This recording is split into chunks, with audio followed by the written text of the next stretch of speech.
Hello my dear students, welcome back. कैसे हो आप सब? तो चलिए आज एक क्वेश्चन सॉल्व करते हैं कॉम्प्लेक्स नंबर का। कॉम्प्लेक्स नंबर से जेईई मेंस हो या फिर जेईई एडवांस, दोनों एग्जाम्स में कम से कम एक क्वेश्चन तो आता ही आता है। किस चैप्टर से? तो कॉम्प्लेक्स नंबर से। ओके, तो चलिए डिस्कस करते हैं और देखते हैं कि आज क्या सीखने वाले हैं। तो सबसे पहले क्वेश्चन को केयरफुली रीड करना है, आपको एक एक स्टेटमेंट पे ध्यान देना है। तो आपके पास कुछ ए गिवन है और आपके पास ए गिवन है। मैं हाईलाइट कर देता हूँ जो जो इंपॉर्टेंट है। Then the area of triangle in square units whose vertices are the represented Z1, Z2 and Z3। ठीक है, तो आपको एरिया ऑफ ट्रायंगल निकालना है जिनके वर्टिसेस गिवन है और आपको ये जो दे रखा है, ये दे रखा है ना, इसको देखकर क्या माइंड में कॉन्सेप्ट आया? आपने कॉम्प्लेक्स नंबर पढ़ा होगा, तो वहां पे एक कॉन्सेप्ट है जिसका नाम है रोटेशन थ्योरम। ठीक है ना, रोटेशन थ्योरम। हालांकि जेई मेंस ने इसको अपने सिलेबस से रिमूव कर दिया है, लेकिन जेई एडवांस ने नहीं किया है। तो जेई एडवांस ने नहीं किया है तो वो तो पूछ ही सकता है। जेई मेंस ने रिमूव कर दिया है फिर भी वो क्वेश्चन पूछ सकता है। यही डिफरेंस है दोनों में, ठीक है ना, क्योंकि जो रिमूव करता है ना जेई मेंस, उससे भी क्वेश्चन पुट अप कर देता है। तो आपको क्या करना है, इसको पढ़ ही लेना है। ओके, तो सबसे पहले रोटेशन थ्योरम को समझ लेते हैं। तो पहले तो एक ट्रायंगल ले लेते हैं क्योंकि ट्रायंगल पे ही डिफाइंड होता है ये। और मैं वर्टिसेस को ना Z1, Z2, Z3 से ही लेता हूँ। तो ये हो जाएगा मेरे पास Z1, ये हो जाएगा Z2 और ये हो जाएगा मेरे पास Z3। और ये वाला एंगल मैंने ले लिया है, ठीक। ठीक है, सो रोटेशन थ्योरम क्या बोलता है? तो मैं अब इसको देखकर ही ना आपको यहाँ लिख रहा हूँ, ठीक है ना, क्योंकि ये कॉन्सेप्ट अप्लाई तो करना ही है हर हाल में। ओके, तो देखिए मैं लिखता हूँ यहाँ पे Z1 माइनस लिखा हुआ है Z3, Z1 minus Z3 divided by, अब होगा Z2 माइनस Z3, यानी कि Z2 माइनस Z3, ठीक है ना, विच इज इक्वल टू, देखो Z3 दिख रहा है ना, इनके यहाँ पे एंगल थीटा है। यही कॉन्सेप्ट है। और उसके बाद यहाँ पे होता है Z1 minus Z3 this and divided by Z2 and then minus Z3 this, और ई टू द पावर यहाँ पे क्या होता है, आयोटा थीटा। ठीक है ना, अब इसको आपको नोट कर लेना है, ठीक है। और इसका बेसिक एक्सप्लेनेशन जो भी और डिटेल में होगा ना, इस पे एक अलग से वीडियो बन सकता है, लेकिन यहाँ पे ज़्यादा डीप में जाऊंगा ना तो बहुत वीडियो लॉन्ग चला जाएगा। तो बस एक कॉन्सेप्ट को आपको याद रखना है, ठीक है। अब ठीक है, तो अब हम, मेरे पास जो गिवन है उसको लिख लेता हूँ, ये तो कॉन्सेप्ट है। अब मेरे पास गिवन है ए वाला, तो मैं यहाँ पे लिखता हूँ Z1 minus Z3 and divided by Z2 minus Z3 which is equal to, यहाँ पे लिखा हुआ है 3/4 e to the power iota, और यहाँ पे लिखा हुआ है पाई/6। तो जब दोनों को कंपेयर करेंगे तो एक तो कंफर्म हो गया कि थीटा इज इक्वल टू मेरे पास पाई/6 आ गया, and Z1 minus Z3 this divided by Z2 minus this equal to कितना आ गया, 3/4 आ गया। ठीक है, सो यहाँ पे हम Z1 minus Z3 this equal to कितना हो जाएगा, 3 के, and Z2 minus Z3 this which is equal to कितना हो जाएगा मेरे पास, 4 के। राइट, अब देखिए ये एक्चुअली में जैसे ये दे रखा है Z1 माइनस Z2 मॉड, यहाँ पे आ गया Z1 minus Z3, Z2 minus Z3 this, ये क्या रिप्रेजेंट करता है?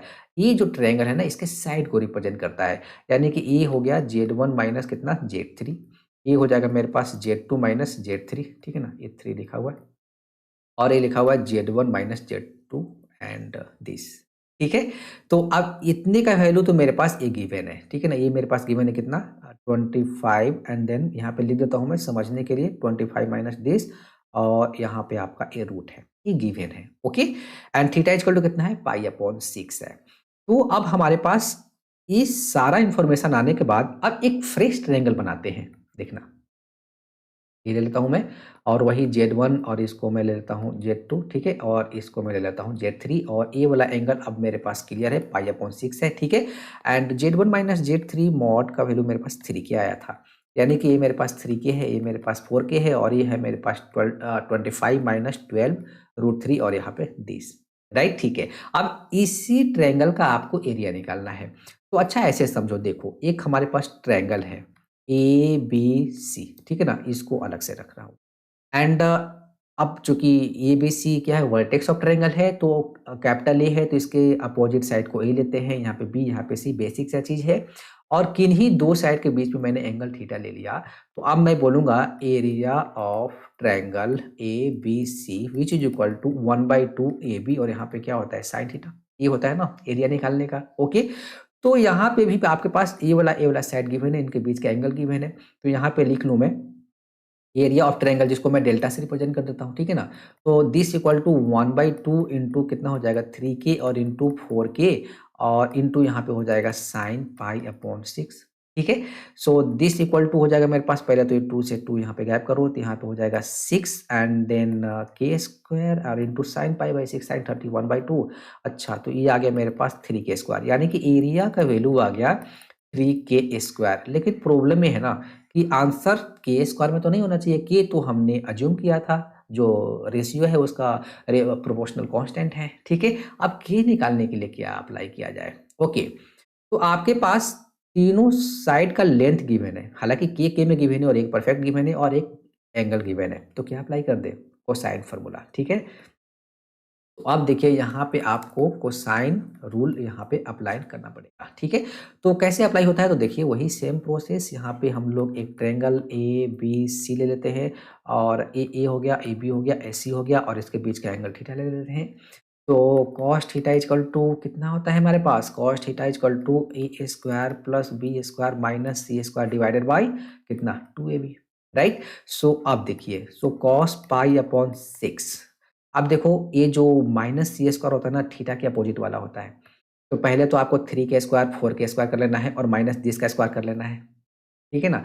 तो यहाँ पे हो जाएगा 3k whole square plus 4k whole square minus 25 and minus 12√3, correct, minus 12√3 और यहाँ पे दिस और इसका क्या कर लेंगे स्क्वायर डिवाइडेड बाई 2ab, यानी कि 2 इंटू 3k और इंटू कितना हो जाएगा 4k एंड cos 30 कितना होता है आपके पास, √3/2 इक्वल टू ये हो जाएगा 9k square plus 16k square which is equal to 25k square और ये रूट से आपका स्क्वायर गायब हो गया, तो बच गया मेरे पास -25 एंड माइनस माइनस कितना हो जाएगा 12√3 डिवाइडेड बाई, अब यहाँ पे हो गया मेरे पास 24 एंड देन यहाँ पे हो जाएगा के स्क्वायर, तो पहले यहाँ से इसको गायब कर दीजिए, अब क्रॉस मल्टीप्लाई कर लें क्या, 12√3 के square equal to 25 k square minus 25 and then plus कितना हो जाएगा 12√3। अच्छा, तो ये स्क्वायर को एक साइड करता हूँ, तो अगर ये हो जाएगा मेरे पास 25 के स्क्वायर माइनस 12√3 के स्क्वायर इक्वल टू, इसको इधर शिफ्ट कर लेता हूँ 25 माइनस कितना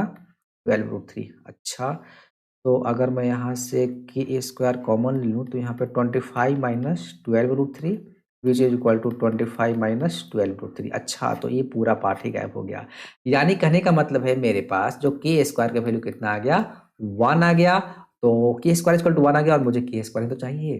देखो, तो दिस इक्वल टू 3 इंटू 1, यानी कि जो एरिया आया, यानी कि this equal to 3 square units, ये हमारा आंसर आ गया।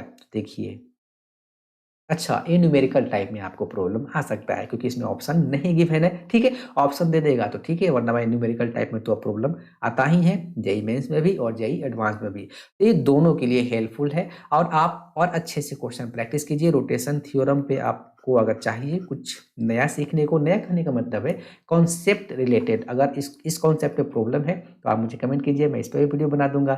Thank you.